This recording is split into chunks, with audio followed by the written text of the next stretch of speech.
No, I think yes. Oo naman. Yeah, I think yes. Lalo na kapag wala ka naman sigurong ginawang masama talaga. And then wala naman kayong bad blood or like tipong kailangan yung gantihan yung isa't isa. Siguro, I don't think wala naman talagang problema.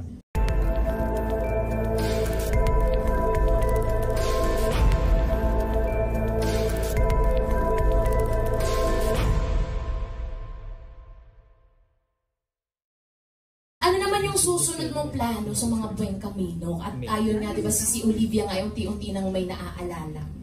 Ang susunod na plano talaga ni Philip ay bawiin yung ospital na kinuha ng mga Buen Camino at hanapin kung ano ba talaga ang totoong nangyari sa tatay ko. Kung pinatay ba siya talaga o nag-suicide siya.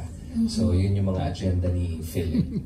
Tapos, right now, yung character ni Philip, nagluluksa talaga kasi nawala na sa kanila yung hospital eh. Tapos parang sunod-sunod na yung mga dagok niya sa buhay. Kaya right now, yun yung state ng emotion ni Philip. So, nawala siya dun sa paghihigante na part. Ngayon, searching siya for truth.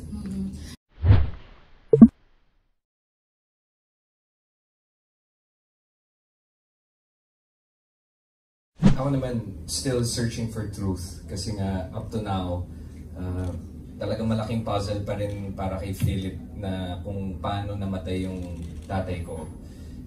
Yung tatay ko kasi is very important sa akin at siya yung role model ng buhay ko. Kaya kailangan ko talaga mahanap kung ano talaga yung nangyari sa kanya. And hindi ako matatahimik hanggang hindi ko yun nalalaman dahil yung mga Buen Camino, isa silang malaking suspect sa nangyari dun sa tatay ko. Kaya yung character ni Philip ngayon, dun siya papunta. Talagang hinahanap niya yung truth. Tapos gusto niya pa rin mag-revenge. Kasi yung pangarap na itinayo ng tatay ko na dream hospital niya, kinuha na sa amin ng mga Buen Camino. Kaya kung makikita nyo sa everyday na mga episodes, palagi lang ako galit, palagi lang ako frustrated, at nagpatong-patong na. Ayan.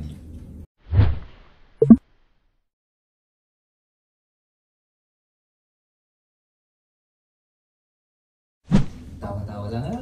Cut! We're with friends naman. Nakakapag-debrief ka agad. It helps a lot na we all get along.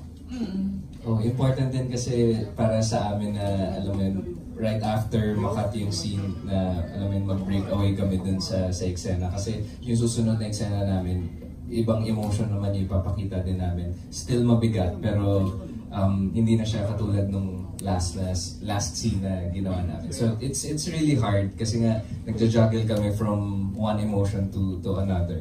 Tapos, yun yung biggest challenge right after breaking down, kung paano mo pipigilan yung sarili mo umiyak, kung paano mo, alam mo, i-regulate ulit yung breathing mo para maging kalmado at normal ka. So paano natin ginagawa nga? Ganun lang. Or good food. Or good food. Yes, pampahappy. Always.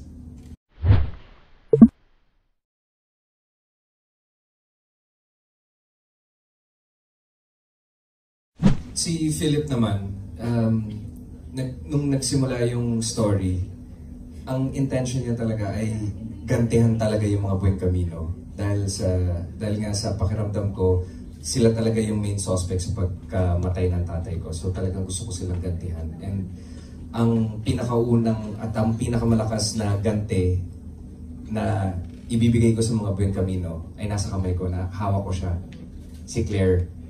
As in, ginawan ko siya talaga ng pagkatao at parang sinulat ko talaga yung buong storya ng buhay niya.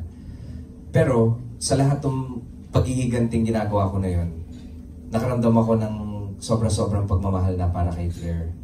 Na hindi ko na alam kung ano ba ang uunahin ko. Kung ang uunahin ba ni Philip ay mag-revenge pa rin ba sa mga Buen Camino o ipagpatuloy yung pagmamahal kay Claire, ilayo siya sa mga Buen Camino at mag-start kami ng sariling buhay. So, si Philip ngayon, caught up in the middle siya. Hindi niya na alam kung saan siya pupunta, kung ano yung uunahin niya, kung ano yung bibigyan niya ng importance. Pero so far, sa story, si Philip, binibigyan niya talaga ng importansya yung pagmamahal niya kay Claire.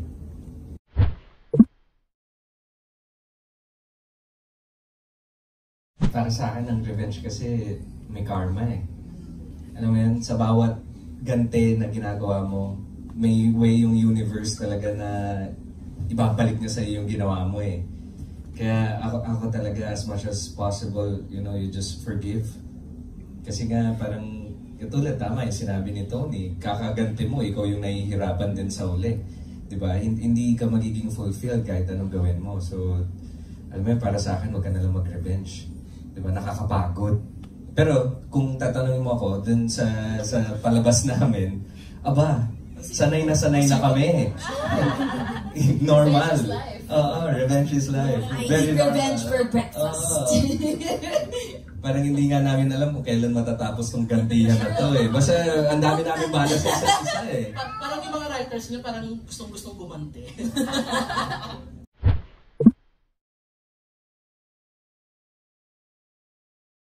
No, I think yes.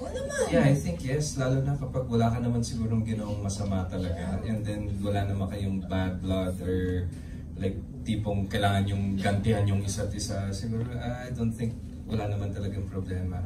So sa'yo wala? Wala. Personally wala? Oo, siguro kaya mo pang tingnan mata sa mata eh, di ba?